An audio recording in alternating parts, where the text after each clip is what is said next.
Assalamualaikum warahmatullahi wabarakatuh. Hello my lovely student, how is it going? I hope you always healthy and keep hamasa. Allahu Akbar. Nah, may Allah bless us. Welcome to science lesson with Miss Mita. Okay, now we will but before we start our lesson today, we must pray to Allah. May Allah make it easy for us. Let's pray together. Bismillahirrahmanirrahim. Raditu billahi rabba wa bil islami dina wa bi Muhammadin nabiyya wa rasula. Rabbi zidni ilman warzuqni fahman. Amin. Oke sayang, we have learned about struktur dan fungsi organ dari akar sampai ke biji. Oke? And quizzes. Nah, how about the result your quizzes? Nah, so please keep watching this video for about topic today because we will praktikum ya, praktikumnya nanti videonya di Zoom meeting. Jadi diharapkan anak Miss write on your book the key point of this video. Okay sayang, because I will ask you before we start praktikum. Are you ready for study now? Okay. Okay sayang, we have learned about organ pada tumbuhan yaitu akar, batang, daun, bunga, buah, dan biji. Nah, anak Miss pasti tahu ya, organ tumbuhan organ itu terdiri dari beberapa jaringan. Nah, please remember what is the meaning of tissue? Who's remember? Ya, benar sekali. Jaringan adalah kumpulan sel yang mempunyai bentuk, asal, fungsi, dan struktur yang sama. Jadi, organ akar, organ batang, organ daun, bunga, buah, dan biji terdiri atas banyak sekali jaringan, ya, sehingga dapat membentuklah organ. Contohnya nih, organ akar tadi. Oke. Adapun tujuan pembelajaran kita pada hari ini adalah menjelaskan struktur dan fungsi jaringan meristem, menjelaskan struktur dan fungsi jaringan epidermis, menjelaskan struktur dan fungsi jaringan parenkim, menjelaskan struktur dan fungsi jaringan kolenkim dan sklerenkim, menjelaskan struktur dan fungsi jaringan xilem dan floem. Dan yang terakhir adalah membuat laporan berdasarkan hasil pengamatan. Oke sayang, nanti setelah selesai menonton puzzle ini, setelah nonton video, please be on time join Zoom meeting karena nanti akan ditampilkan video di Zoom meeting untuk membuat laporan praktikum. Nah, penasaran laporan praktikum apa? Oke, sabar ya. Oke, yang kita masuk ke yang jaringan pada tumbuhan ini seperti yang kita tahu atau anak Miss mungkin udah baca ya.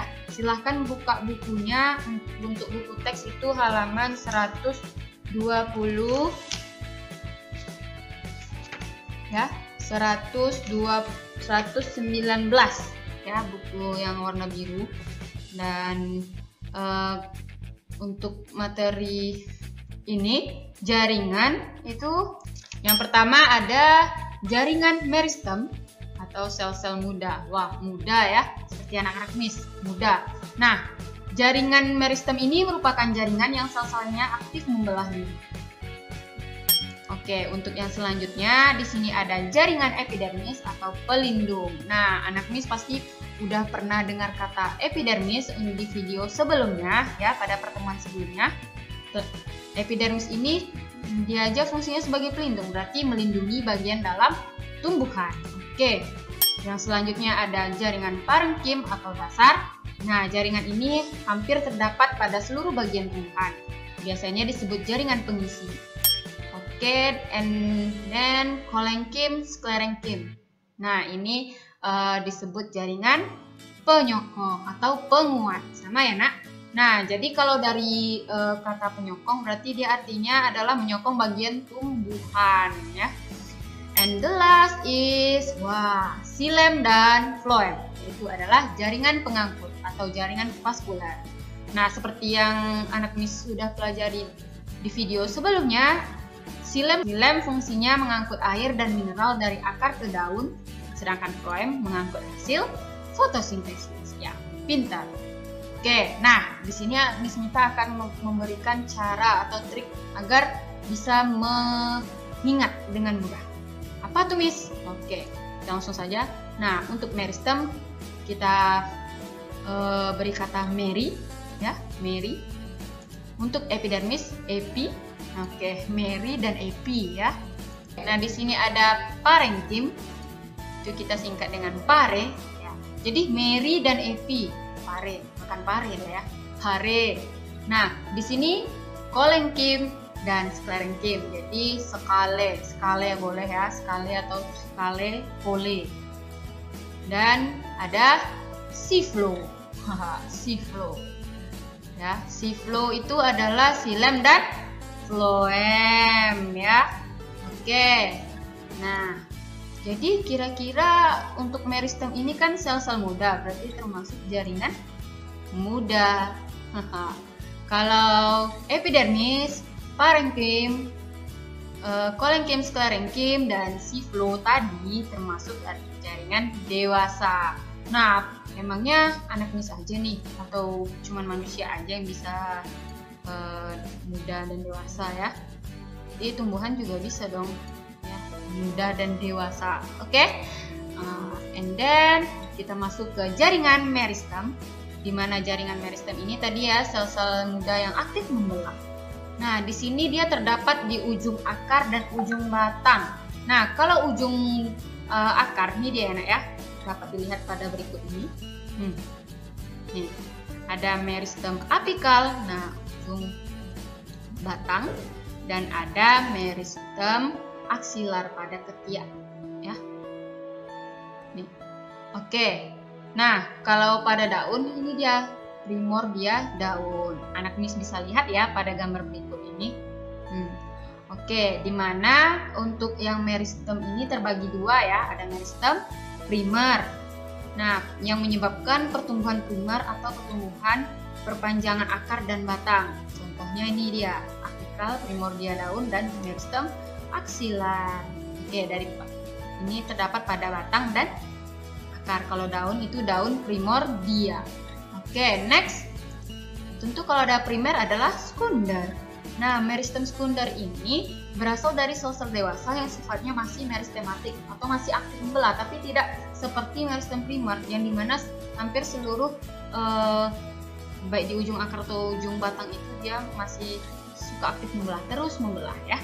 Artinya dia terus bertumbuh atau memanjang. Oke. Nah, di sini ya contohnya yang dilihat kotak merah ya, Nak. Ada cambium gabus dan cambium vascular. Nah, untuk penjelasan apa sih cambium gabus Miss sama cambium vascular nanti ada di slide berikutnya. Oke, sampai di sini paham? If you have any question, please let me know. Nah, perhatikan ya, silahkan dicatat the key point of this video. Kita masuk ke yang kedua. Yang tadi jaringan muda, yang ini adalah jaringan dewasa, yaitu adalah jaringan pelindung atau epidermis. Nah, kalau udah kata pelindung berarti fungsinya melindungi bagian dalam tumbuhan dari berbagai pengaruh luar yang merugikan. Nah, kemarin udah perhatikan ya pada daun itu ada penebalan dinding sel yang digunakan untuk mengurangi penguapan. Nah, di sini ada juga contohnya lainnya. Sel-sel epidermis mengalami modifikasi. Tahu kan modifikasi? Jadi dia tidak hanya dalam bentuk daun ya. Jadi dia tidak hanya dalam bentuk seperti daun, tapi dia mengalami modifikasi. Emang nggak motor aja atau mobil yang mengalami modif ya. Tapi ternyata epidermis juga bisa modifikasi loh Miss. Oke, contohnya seperti menjadi stomata. Nah, untuk sisik itu bisa dilihat di halaman 125, duri atau spina, dan trikoma atau rambut-rambut. Yang mana sih Miss? Duri, trikoma, atau sisik itu Miss? Oke, perhatikan gambar berikut ini adalah duri. Nah, ketika dilihat di mikroskop bentuknya seperti ini ya, Nak ya. Kalau sebenarnya duri ini ada berbagai ada terbagi lagi, ada duri palsu dan ada duri sejati. Tapi itu dipelajarinya mungkin ketika SMA atau kuliah. Oke. Untuk yang selanjutnya ada trikoma atau rambut-rambut. Nah, ini ya rambut-rambutnya. Ternyata tumbuhan punya rambut ya. Oke. Lanjut. Nah, di sini ada sisik daun pada tumbuhan durian. Nah, ketika dilihat di mikroskop bentuknya seperti ini. Luar biasa ya. Di dalam daun durian itu ternyata ketika kita amati ada sisik. Nah, sisiknya bentuknya seperti ini. Oke, nah kalau untuk semata itu rahasia. Nanti kita kasih tahu pada Zoom meeting. Oke.